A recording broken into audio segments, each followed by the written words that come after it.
जैसे अगर कोई मसीह जीवन में आके बिना बपतिस्मा लिए मर जाता है तो क्या वो स्वर्ग जा सकता है? हम कैसे पता करें कि पवित्र आत्मा हमारे अंदर वास करता है? सर, जो बीमारियां आती हैं वो परमेश्वर की ओर से आती हैं? यदि आप विश्वास में आगे बढ़ना चाहते हैं तो हमारे channel Hindi Bible message and prayer centre को सब्सक्राइब करें, क्योंकि यहाँ पर हम आपको सुबह शाम वचन, प्रार्थना और गवाही के द्वारा उत्साहित करते हैं। यदि आप प्रार्थना नहीं कर पाते और मन में बहुत से सवाल हैं, तो आप हमारे प्रेयर सेंटर में कॉल करके प्रार्थना करवा सकते हैं। धन्यवाद। आज का जो बाइबल अध्ययन टॉपिक है हमारा वो है मरकुस रचित सुसमाचार, उसका 1 अध्याय हम सब लोग निकालेंगे और 9 पद से 13 पद तक हम लोग बाइबल अध्ययन करेंगे, इसको डिस्कस करेंगे। और इसमें कुछ बातें जो आपकी समझ नहीं आ रही हैं या फिर आपके मन में कोई सवाल है तो आप पूछ सकते हैं। मैं भी कोशिश करूंगा उन सवालों के उत्तर देने की, ताकि हम इस पैसेज को बहुत अच्छे से समझ पाएं। तो एक एक पद करके हम लोग समझने की कोशिश करेंगे। तो 9 पद मैं पढ़ रहा हूं। इस प्रकार से लिखा है कि उन दिनों में यीशु ने गलील के नासरत से आकर यरदन में यूहन्ना से बपतिस्मा लिया। तो ये उस समय की बात है जब यीशु मसीह ने यूहन्ना के पास आकर बपतिस्मा लिया। तो आपको समझ आता है यहाँ तक की कहानी यीशु मसीह के बारे में। आपके मन में यदि सवाल है इस वचन के प्रति तो आप पूछ सकते हैं। सर, मेरा सवाल है कि हम अपने मसीह जीवन काल में कितनी बार हम बपतिस्मा ले सकते हैं? अच्छा, जैसे यहाँ पर यीशु ने यूहन्ना से बपतिस्मा लिया, आप कहना चाह रहे हैं कि हम मसीह लोग एक बार में जीवन काल में, मसीह जीवन में हम कितनी बार बपतिस्मा ले सकते हैं? देखिए, बपतिस्मा तो एक ही है और मैं सोचता हूं कि आपको एक ही बार बपतिस्मा लेना है, यीशु का बपतिस्मा। केवल एक ही बार लेने की आवश्यकता है, आपको बार बार बपतिस्मा लेने की आवश्यकता नहीं है। सर, एक सवाल जो मेरे मन में आया कि यीशु मसीह परमेश्वर के पुत्र हैं और वो मतलब पूर्ण परमेश्वर भी हैं, तो उन्हें क्या जरूरत पड़ी यूहन्ना से बपतिस्मा लेने की? जी, बहुत अच्छा सवाल है, क्योंकि जो यूहन्ना से बपतिस्मा लिया करते थे, यूहन्ना क्या कहता है? मन फिराओ, मीन्स पाप से छुटकारे के लिए, वो पापों की क्षमा के लिए बपतिस्मा लिया करते थे। लेकिन यीशु तो परमेश्वर है, यीशु स्वयं पवित्र है, तो यीशु ने तो कभी पाप किया ही नहीं, लिखा है निर्दोष है। तो यीशु को क्यों जरूरत पड़ी बपतिस्मा लेने की? वो इसलिए क्योंकि यीशु मनुष्य स्वरूप में थे, 100% परमेश्वर भी हैं लेकिन 100% मनुष्य भी हैं। हालांकि यीशु परमेश्वर के पुत्र हैं, सब कुछ हैं, लेकिन वो मनुष्य स्वरूप में भी हैं। और मनुष्यों के लिए यूहन्ना एक मार्ग तैयार करने के लिए आया, जो उस मार्ग से होकर जाएगा उस समय के हिसाब से। तो मैं सोचता हूँ कि इसलिए यीशु को उस रीति को पूरा करना था जो ठहराया गया था यूहन्ना के द्वारा, और तब यीशु ने यूहन्ना का बपतिस्मा लिया। या फिर एक और मैं ऐड करना चाहूँगा, जैसे हम लोग आज की डेट में देखते हैं गुरु शिष्य या फिर आत्मिक पिता के बारे में हम लोग सुनते हैं। तो यहाँ पर हम ये तो नहीं कह रहे हैं कि यीशु के आत्मिक पिता थे यूहन्ना, पर लेकिन एक अथॉरिटी बपतिस्मा देने से यीशु को मिनिस्ट्री करने की एक अथॉरिटी मैं सोचता हूँ कि यूहन्ना के द्वारा मिली इस बपतिस्मा लेने से। और वो एक रीति थी जो यीशु को भी पूरा करना आवश्यक था। यीशु स्वयं इस बात को कहते हैं, जब यूहन्ना मना करता है कि नहीं मैं तुझे बपतिस्मा नहीं दूंगा, तो यीशु कहता है कि नहीं, इस रीति को पूरा होने दे, ऐसे ही होने दे जैसा चल रहा है। तो ये क्या इसका मतलब हम ये भी समझ सकते हैं कि जब यीशु मसीह ने बपतिस्म लिया, मतलब कि उन्होंने रीति को पूरा किया, तो जैसे कुछ लोग आज कहते हैं बपतिस्म जरूरी नहीं है, कि लो ना लो, मन में विश्वास होना चाहिए, तो ये किस हद तक सच्चाई है? क्योंकि यीशु मसीह ही हमें सिखा रहे हैं कि वो रीति पूरा करना जरूरी है। देखिए, एक शिष्य का काम होता है अपने गुरु को फॉलो करना, ठीक है। तर्क वितर्क बहुत से हो सकते हैं, लेकिन जो रियल में डिसाइपल है, जो शिष्य है, उसका काम है अपने गुरु को फॉलो करना। तो हमारे गुरु ने, मैं गुरु शब्द यूज कर रहा हूँ, हमारे परमेश्वर ने, हमारे प्रभु यीशु मसीह ने, हमारे उद्धारकर्ता ने जो कुछ किया है वो हमें भी करना है। यदि उन्होंने बपतिस्मा लिया और उन्होंने कहा भी है, यीशु मसीह की वो आज्ञा है कि पिता पुत्र पवित्र आत्मा के नाम से बपतिस्मा दो, तो वो हमें फॉलो करना बहुत ही आवश्यक हो जाता है। अपने गुरु की आज्ञा को, अपने उद्धारकर्ता की आज्ञा को, अपने ईश्वर की आज्ञा को पूरा करना एक चेले के लिए बहुत ही आवश्यक है, तभी वो चेला है। तो मैं सोचता हूँ इसलिए हमें इस आज्ञा को पूरा करना जरूरी है। सर मेरा सवाल ये है कि जैसे अगर कोई मसीह जीवन में आके बिना बपतिस्मा लिए मर जाता है तो क्या वो स्वर्ग जा सकता है? ये भी बहुत अच्छा सवाल है। देखिए, बाइबल में हम एक उदाहरण तो पढ़ते हैं जो बिना बपतिस्मा लिए प्रभु यीशु मसीह के साथ में, वो डाकू के विषय में हम लोग पढ़ते हैं, लेकिन बाकी जगह पर हम लोग नहीं देखते। और फिर मैंने कहा कि यीशु की आज्ञा है, उसे हमें पूरा करना जरूरी है।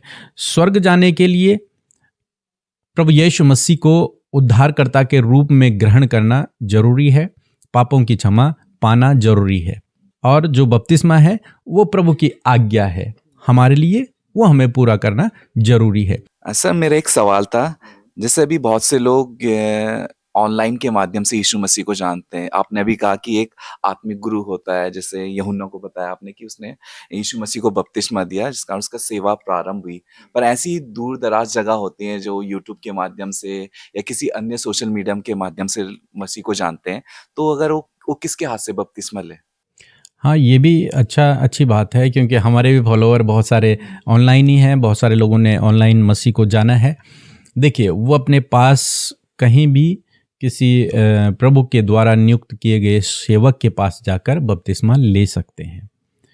तो उनके आसपास में जहाँ भी चर्च हो या फिर संगति हो, कोई पास्टर हो, तो वहाँ पर जाकर वो बपतिस्मा ले सकते हैं। 10 पद इस प्रकार से कह रहा है, और जब वह जल से निकलकर ऊपर आया तो तुरंत उसने आकाश को खुलते और आत्मा को कबूतर के समान अपने ऊपर उतरते देखा। सर मेरे इसमें एक सवाल था, जैसे यहाँ पे लिखाया गया है कि आत्मा को कबूतर के समान देखा, मतलब फिजिकल रूप में। अगर इस समय अगर कोई बपतिस्मा लेता तो फिजिकली देख सकता है, जैसे यहाँ पे हुआ है। हम ये विश्वास करते हैं कि जब व्यक्ति बपतिस्मा लेता है तो उसके ऊपर पवित्र आत्मा उतरता है, लेकिन मैं इसको फिजिकली मैं नहीं कह सकता। यहाँ पर क्या लिखा है कि कबूतर के समान। कई बार लोग सोचते हैं कि पवित्र आत्मा मतलब कबूतर आया, यीशु मसीह के ऊपर कबूतर बैठा, लेकिन एक्चुअल में कबूतर नहीं बैठा है ना, कबूतर नहीं आया था। वो उसके समान एक आकृति, कबूतर के समान एक आकृति लोगों को दिखी, है ना। हो सकता है बादल जैसा कबूतर लोगों को दिखा, है ना, इस टाइप में हो सकता है। कबूतर नहीं आया था, कबूतर के समान उन्हें एक आकृति दिखी कुछ, जो यीशु के ऊपर आ गया। सर मेरा एक सवाल था कि जब हम बपतिस्मा लेते हैं तभी हमारे ऊपर पवित्र आत्मा प्रवेश करता है? जी, जब आदमी बपतिस्मा लेता है प्रभु यीशु मसीह के नाम का, तो जैसे यहाँ पर लिखा हुआ है वैसे ही हम ये विश्वास करते हैं कि वो पवित्र आत्मा से परिपूर्ण हो जाता है। ये हमारा विश्वास है। सर एक और सवाल था मेरा कि क्या सिर्फ जल के द्वारा ही हम बपतिस्मा ले सकते हैं या फिर अन्य माध्यमों से भी? जी बिल्कुल, जल से ही ले सकते हैं, आग से नहीं ले सकते। हालांकि यहाँ पे लिखा है वो पवित्र आत्मा की आग से तुम्हें क्या देगा, बपतिस्मा देगा, लेकिन केवल जल के ही द्वारा बपतिस्मा होता है और किसी चीज से नहीं हो सकता बपतिस्मा।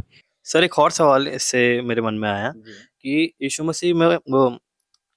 यीशु मसीह को उस समय पवित्र आत्मा कबूतर के समान उतरते दिखा और उन्होंने महसूस भी किया, क्या उससे पहले पवित्र आत्मा उनमें नहीं था? देखिए, वो पवित्र आत्मा के ही द्वारा गर्भवती हुए या फिर पवित्र आत्मा के ही द्वारा इस धरती पर आए, लेकिन जो फिजिकल रूप है पवित्र आत्मा का वो इस धरती पर मौजूद नहीं था, एक तरीके से देखा जाए। और कब हम पुराने नियम में देखते हैं पवित्र आत्मा आता था फिर चला जाता था, आता था फिर चला जाता था, लेकिन इस समय जब यीशु मसीह आए, यीशु मसीह ने बपतिस्मा लिया, अब वो पवित्र आत्मा हमेशा के लिए प्रभु के अंदर आ गया। मीन्स वो जाएगा नहीं, क्योंकि वो मनुष्य स्वरूप में थे प्रभु यीशु मसीह। हालांकि पवित्र आत्मा के द्वारा वो पैदा हुए, उनके अंदर पवित्र आत्मा है, लेकिन वो फिजिकली रूप में पवित्र आत्मा आया और उनके ऊपर ठहर गया। ठीक है। और जब प्रभु यीशु मसीह तीसरे दिन मुर्दों में से जी उठे, जब स्वर्ग उठा लिए जाते हैं, तब प्रभु यीशु मसीह अपने चेलों को वही पवित्र आत्मा देते हैं, कहते हैं कि मैं तुम्हें एक सहायक भेजूंगा तुम्हारे लिए। तो वो पवित्र आत्मा फिर ऐसा नहीं होता कि पवित्र आत्मा आया चला गया, आया चला गया, नहीं, वो पवित्र आत्मा फिर अब हमेशा के लिए इस धरती पर रह गया, या फिर मैं यूं कहूं कि यीशु के चेलों के अंदर या फिर हम सब के अंदर रह गया। अब आ रहा जा रहा वाला नहीं है, वो फिजिकली रूप में हमारे अंदर है। जैसे आपने अभी बताया ना कि यीशु फिजिकली अब आत्मा आ गया और अब जाएगा नहीं। तो मेरा एक क्वेश्चन था कि जैसे इस समय आत्मा सिर्फ यीशु मसीह के पास आया है और आपने कहा, यीशु ने कहा कि मैं जाऊंगा और आत्मा तुम्हारे लिए भेजूंगा। तो इस समय जब यीशु ने बपतिस्मा ले लिया, उसके बाद भी बहुत से लोगों ने बपतिस्मा लिया होगा, तो उस बीच से और जब तक यीशु मसीह स्वर्ग नहीं गए, तो उस समय आत्मा लोगों के ऊपर नहीं उतरता होगा? नहीं, मैं सोचता हूँ जहाँ तक नहीं, क्योंकि जब यीशु के जाने के बाद यीशु ने अपने चेलों को वो पवित्र आत्मा का दान दिया, उसके बाद फिर वो प्रोसेस आगे बढ़ता है। हम कैसे पता करें कि पवित्र आत्मा हमारे अंदर वास करता है? जी, पवित्र आत्मा का वास करना हमारे अंदर हमारे फलों के द्वारा पहचाना जाता है, जो बाइबल हमें बताती है। ठीक है, पवित्र आत्मा के फलों के विषय में प्रेम, आनंद, धीरज, ये हमारे अंदर हैं। बाइबल कहती है, यीशु ने कहा कि पेड़ फलों के द्वारा पहचाना जाता है कि किस चीज़ का पेड़ है। मतलब मेनली क्या है कि फलों के द्वारा आप पहचान सकते हैं कि ये व्यक्ति पवित्र आत्मा से परिपूर्ण है या नहीं। सर, जैसे आपने अभी कहा कि फलों के द्वारा हमें मतलब मालूम होगा कि कोई पवित्र आत्मा से भरा है, तो क्या सिर्फ बाहरी मनुष्य तब देख के हम पता लगा सकते हैं कि इसमें मतलब होली स्पिरिट है? देखिए, बाहरी मनुष्यत्व से तो मैं नहीं कह सकता। क्यों नहीं कह सकता? क्योंकि कई बार लोग प्रेम का दिखावा करते हैं, लेकिन रियलिटी में अंदर प्रेम नहीं होता है। लेकिन जो हर कंडीशन में प्रेम कर रहा है, वो व्यक्ति पवित्र आत्मा से परिपूर्ण है। देखो, कमियां सबके अंदर है, ऐसा नहीं है कि कमियां नहीं हैं। और बाइबल कहती है हम अंश अंश करके बदलते जाते हैं। ऐसा नहीं कि भाई आज हमने पवित्र आत्मा का दान पाया तो आज हम बिल्कुल परफेक्ट 100% परफेक्ट हो गए। नहीं, हम मनुष्य हैं और मनुष्य धीरे धीरे परमेश्वर की छवि में बदलता चला जाएगा। लेकिन पवित्र आत्मा हमारे पास है, जो हमें गाइड करता है, जो हमें सही रास्ता दिखाता है, जो हमें गलत रास्ते से बचाता है, जो हमारे अंदर प्रेम करने की भावना, धीरज रखने की भावना, इन सब चीज़ों को पैदा करता है, वो है पवित्र आत्मा। और 11वें पद में लिखा है, और यह आकाशवाणी हुई, तू मेरा प्रिय पुत्र है, तुझसे मैं प्रसन्न हूँ। सर, मेरा एक सवाल था कि आकाशवाणी हुई कि तू मेरा प्रिय पुत्र है, इसका मतलब परमेश्वर ने उन्हें प्रिय कहा, इसका मतलब और भी क्या रहे होंगे वहां पे पुत्र, जिसमें से उन्होंने परमेश्वर ने कहा कि तू मेरा प्रिय पुत्र है? देखिए, अगर नॉर्मली वे में देखें तो मनुष्य परमेश्वर के पुत्र ही हैं, है ना। एक तरीके से देखा जाए, हम सब कहते हैं कि परमेश्वर हमारा पिता है। यहाँ पर परमेश्वर यीशु मसीह के लिए ही कह रहे हैं कि ये मेरा प्रिय पुत्र है। मीन्स परमेश्वर अपने पर्सनल रिलेशन को उसके साथ में बता रहे हैं कि इसके साथ मेरा क्या है, एक पर्सनल रिश्ता, ये मेरे स्वयं से उत्पन्न हुआ या फिर मेरा अंश है, या फिर जैसे हम कहते हैं परमेश्वर का पुत्र वो है ना। वो वहाँ पर यूहन्ना को या फिर बाकी लोगों को ये चीज़ को आकाशवाणी के थ्रू बता रहे हैं कि ये व्यक्ति मेरा प्रिय पुत्र है। मीन्स ताकि वहाँ के लोग इस बात को समझें कि यही वो उद्धार करता है, यही वो मसीह है। तो परमेश्वर इस बात को प्रकट करते हैं वहाँ पे कि ये जो जिसने बपतिस्मा लिया है, ये मेरा प्रिय पुत्र है। और फिर आकाशवाणी हुई कि तुझसे मैं प्रसन्न हूँ। हाँ। तो अभी तक तो यीशु मसीह ने मतलब अपनी सेवकाई स्टार्ट नहीं की थी, मतलब कुछ भी ऐसा नहीं हुआ था, तो किस बात से वो प्रसन्न की बात लिखी गई है? जी, देखिए, यीशु मसीह परमेश्वर के राज्य को फैलाने के लिए या फिर परमेश्वर की योजना को पूरा करने के लिए स्वर्ग छोड़कर इस धरती पर आए। यही सबसे बड़ी प्रसन्नता की बात है कि जो स्टेप उन्होंने लिया या फिर जो उनके लिए योजना थी, प्रभु यीशु मसीह ने अपने आप को समर्पण किया परमेश्वर की योजना के लिए। तो परमेश्वर कह रहे हैं कि मैं इससे प्रसन्न हूं। क्यों? क्योंकि इसने जो अपना जीवन है ना, वो मुझे दे दिया है। मनुष्य स्वरूप में होने के बावजूद इतनी उम्र तक उन्होंने कोई पाप नहीं किया, परमेश्वर के पीछे चले और जो उनके लिए योजना थी उसे पूरा करने पे वो उसी मार्ग पर चल रहे हैं। उन्होंने अपना जीवन समर्पित कर दिया, मरने के लिए तैयार हो रखे हैं। तब प्रभु ये परमेश्वर कह रहे हैं कि ये इससे मैं क्या हूँ, प्रसन्न हूँ, क्योंकि ये पूर्ण रूप से तन मन से मेरे पीछे चलने के लिए तैयार है। क्या हम लोगों के लिए भी आकाशवाणी हो सकती है? हम लोगों के लिए आकाशवाणी तो फिलहाल तो नहीं हो सकती, या फिर अभी मैंने इस बारे में, मेरा एक्सपीरियंस नहीं है कि आकाशवाणी होगी कि नहीं होगी, क्योंकि बाइबल में भी हम यहीं पर पढ़ते हैं मेरे ख्याल से, और पौलुस के समय में हम लोग पढ़ते हैं, लेकिन अधिकतर केसेस में हम लोग नहीं पढ़ते हैं। हाँ, हमारे लिए पवित्र आत्मा दिया गया है जो हमें गाइड करता है, जो हमसे बातचीत करता है। हाँ, बात करने की बात है तो परमेश्वर दर्शनों के द्वारा, सपनों के द्वारा, अपने अगुओं के द्वारा, पवित्र आत्मा द्वारा, वचन के द्वारा अपने लोगों से बातचीत करता है। 12 पद कहता है, तब आत्मा ने तुरंत उसको जंगल की ओर भेजा। मेरा सवाल था, यह कौन सा आत्मा है? ये वही होली स्पिरिट है जो प्रभु के ऊपर अभी उतरा है। 13 पद में लिखा है, जंगल में 40 दिन तक शैतान ने उसकी परीक्षा की और वह वन पशुओं के साथ रहा और स्वर्गदूत उसकी सेवा करते रहे। सो मेरा एक सवाल था कि क्या पवित्र आत्मा ही यीशु मसीह को शैतान की परीक्षा के लिए जंगल में भेजते हैं? देखिए, यहाँ पर दो बातें हैं जो मैं अपना पर्सनल व्यू यहाँ पे रख रहा हूँ। दो थॉट्स हैं। एक थॉट ये कह रहा है कि पवित्र आत्मा यीशु को जंगल में ले गया।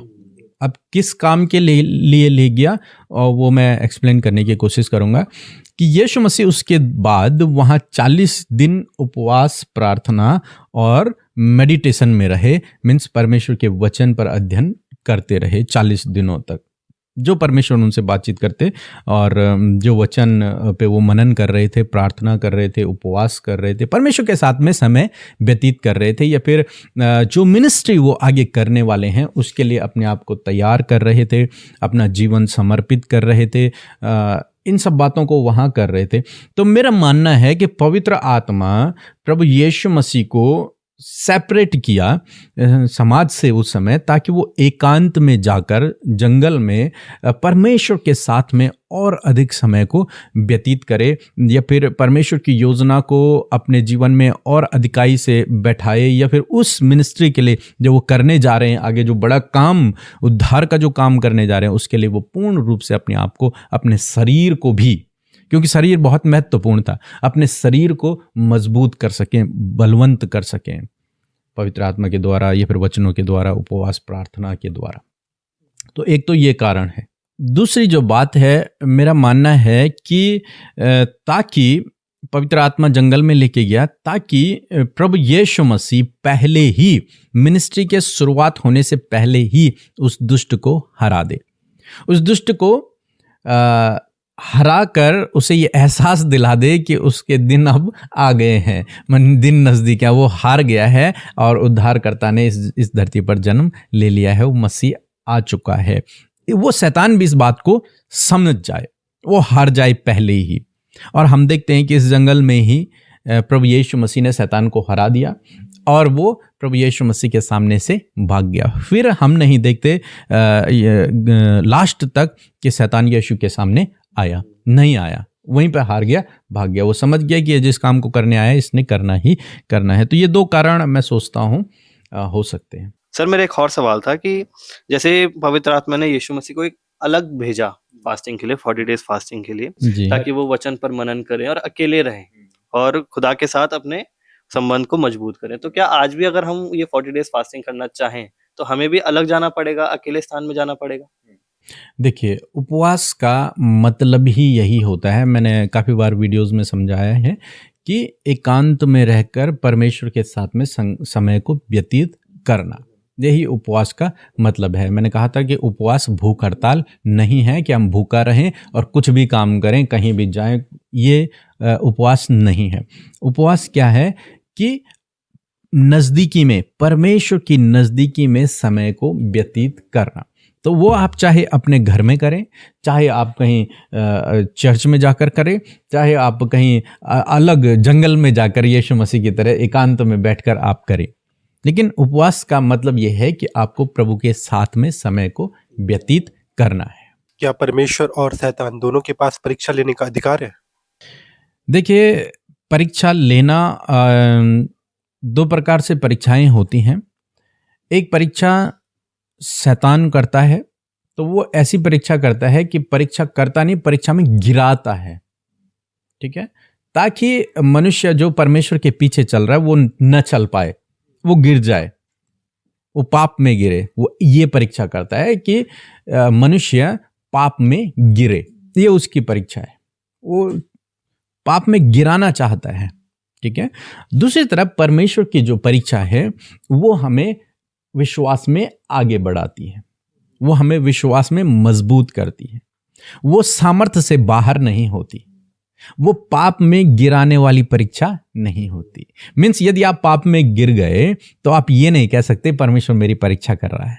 नहीं, परमेश्वर तब आपकी परीक्षा नहीं कर रहा। आप टेम्पटेशन में, आप परीक्षा में पड़े हो, लेकिन या तो अपने गलत निर्णयों के कारण, आपके अंदर जो गलत भावना है उसके कारण, या फिर शैतान आपकी परीक्षा कर रहा है। वो नहीं चाहता कि आप प्रभु में बढ़े, इसलिए वो आपको पाप में गिरा रहा है। तो दो प्रकार की परीक्षाएं हैं, और इस बुक में मैंने इस बात को एक्सप्लेन किया है, प्रार्थना करने का सही तरीका में परीक्षा परमेश्वर किस प्रकार से लेता है और शैतान किस प्रकार से परीक्षा करता है। हम हर परीक्षा को, हर दुख को, हर परेशानी को हम परमेश्वर की ओर से नहीं कह सकते। समझ रहे हैं मेरी बात को? यदि आप पाप में गिरकर अपने गलत निर्णयों के कारण परीक्षा में हैं, संकट में हैं, मुसीबत में हैं, तो आप परमेश्वर को दोषी नहीं ठहरा सकते। यहां पे वो शैतान ने आपके जीवन में किया है, या फिर आप अपने गलत निर्णयों के कारण वहां पर हैं। परमेश्वर जो परीक्षा करता है उसमें परमेश्वर हमें आगे बढ़ाता है, उसमें हमारी हानि नहीं होती। और शैतान क्या करता है? हानि कर देता है हमारी। लेकिन परमेश्वर की परीक्षा में हानि नहीं होती। और मैं सोचता हूं अभी हम जो मसीह में बढ़ रहे हैं, हम अभी इस काबिल नहीं है कि परमेश्वर हमारी परीक्षा करे। समझ रहे? हम तो उसके दूध पीते हुए बच्चे हैं, वो तो हमें गोदी में उठा के ले जा रहा है आगे, तो वो कहाँ हमारी परीक्षा करेगा? हम अपने बच्चों की कहाँ परीक्षा करते हैं? नहीं करते हैं। हाँ, कोई इतना बड़ा अयूब जैसा धर्मी जन है जिसके लिए परमेश्वर कहे, देख शैतान, मेरा बेटा अयूब को देख, तूने उसे देखा है? तब एक बात बनती है। और अब्राहम जो विश्वास का बहुत मजबूत पुराने नियम की बात है, तब उसकी परमेश्वर परीक्षा करता है, लेकिन उसमें उसकी कोई हानि नहीं होती। तो समझे थोड़ा सा इस बात को। परीक्षाएं दो प्रकार की, एक शैतान लेता है, एक परमेश्वर लेता है। शैतान गिराता है, हानि करता है, परमेश्वर उठाता है। सर, जो बीमारियां आती हैं वो परमेश्वर की ओर से आती हैं? ये मैंने सुना है कि लोग इसको परीक्षा के रूप में देखते हैं कि परमेश्वर मेरी परीक्षा ले रहा है इसलिए मुझे बीमार कर दिया। देखिए, पहली बात, कोई भी बीमारी परमेश्वर की ओर से नहीं है, ठीक है। बाइबल में कहीं भी हम ये नहीं पढ़ते कि परमेश्वर ने उसको बीमारी दी ताकि वो विश्वास में आ जाए, ताकि वो विश्वास में मजबूत हो जाए। बीमारियां पाप का, जब आदम और हवा ने पाप किया ना, उसके बाद बीमारियां, दुख, स्ट्रगल सब कुछ शुरू हुआ। उससे पहले सब कुछ अच्छा था।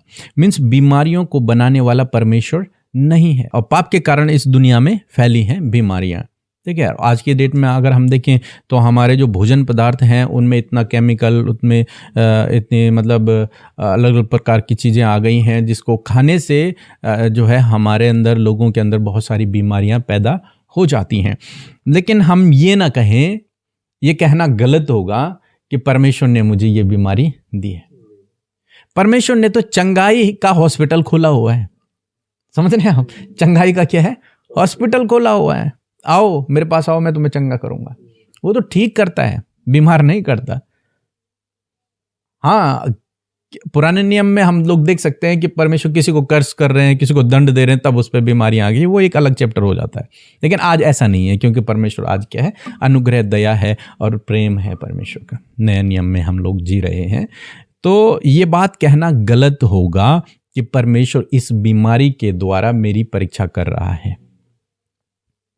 ठीक है, बीमारी हमारे खान पान से हमारे जीवन में आ सकती हैं, और जितने आजकल वायरल चल रहे हैं ये सब हो सकते हैं, वायरस हैं, इनके कारण हो सकती हैं। परमेश्वर तो हमारा बचाव करता है इन सब चीज़ों से। परमेश्वर तो हमारा बचाव करता है, हमें प्रोटेक्ट करता है। तो ये बात सरासर गलत है, इस बात को कहना। मतलब बाइबल के आधार पर ये बात सच नहीं है, और वो व्यक्ति यदि ऐसा कह रहा है तो अपने आप को धोखा दे रहा है। सर, मेरा एक और क्वेश्चन था, अगर कोई, जैसा आपने बताया कि एक परीक्षा परमेश्वर करता है, एक परीक्षा शैतान करता है, तो उन परीक्षाओं से कैसे डील कर सकते हैं हम? हाँ, ये भी बहुत अच्छी बात है। मैंने इस बुक में लिखा हुआ है, अगर आपको सीखना है तो आप इस बुक को पढ़ सकते हैं कि हम परीक्षा को कैसे डील करें, कैसे उस परीक्षा से बाहर निकलना है। 13 पद का अंतिम अंश कहता है, और स्वर्गदूत उसकी सेवा करते रहे।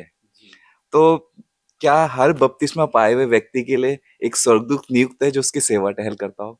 बिल्कुल, हम लोग इस बात पर विश्वास करते हैं कि स्वर्गदूत हमारे साथ में हैं। परमेश्वर ने हम लोगों को स्वर्गदूत दिए हुए हैं, और जो प्रभु यीशु मसीह पर विश्वास करता है उसके साथ में स्वर्गदूत हैं उसे प्रोटेक्ट करने के लिए। क्या हम उन्हें फिजिकली देख सकते हैं? मेरा तो ये एक्सपीरियंस नहीं है, लेकिन बहुत सारे लोग कहते हैं कि हमने स्वर्गदूत को देखा है। अब मुझे इस बारे में ज़्यादा पता नहीं है, क्योंकि ये मेरा पर्सनल एक्सपीरियंस नहीं है। मैंने अभी देखा नहीं है स्वर्गदूत को, तो इसलिए मैं कह नहीं सकता आपसे। सर, मेरा एक और सवाल था, अगर कोई बड़ी परीक्षा में पड़ा हुआ है तो इसका मतलब ये हो सकता है कि परमेश्वर उससे बड़ी सेवा लेना चाह रहा हो?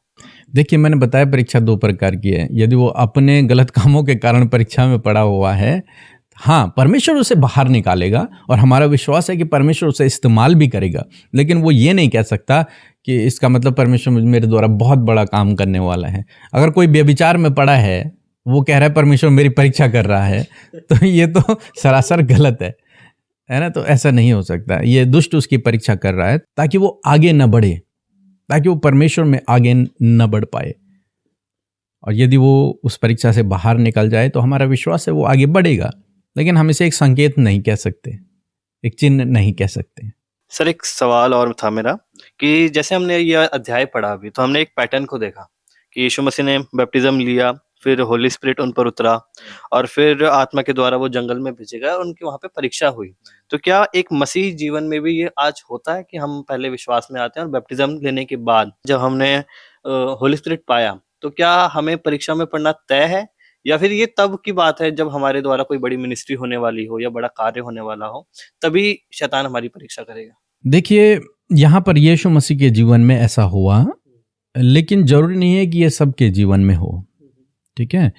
और देखो, यीशु मसीह के पीछे चलने में परीक्षाएं, रुकावटें, बाधाएं तो आती हैं, हम मना नहीं कर रहे इस बात के लिए, आती हैं, है ना। क्योंकि शैतान नहीं चाहता कि हम लोग विश्वास में बढ़ें, प्रभु के नज़दीकी में बढ़ें, नहीं चाहता। इसलिए वो कुछ रुकावटें, बाधाएं जीवन में उत्पन्न करता है, परीक्षाओं में गिरा देता है लोगों को। लेकिन इस पैटर्न को हम 100% नहीं मान सकते कि भाई जब मैं बपतिस्मा लूँगा, पवित्र आत्मा आएगा, फिर मेरी परीक्षा होगी, फिर मैं बड़ा काम करूँगा। नहीं, ऐसा एक पैटर्न नहीं है। मेरे जहाँ तक मानना है तो ऐसा कोई पैटर्न बाइबल हमें नहीं बताती। हाँ, यहाँ पर यीशु मसीह के जीवन में ऐसा हुआ है, क्योंकि यीशु मसीह की तुलना हम अपने आप से नहीं कर सकते। वो तो सारे संपूर्ण जगत का पाप अपने ऊपर उठाने के लिए, संपूर्ण जगत को मोक्ष देने के लिए, क्षमा देने के लिए इस धरती पर आए। आप और मैं किसका पाप उठा रहे हैं?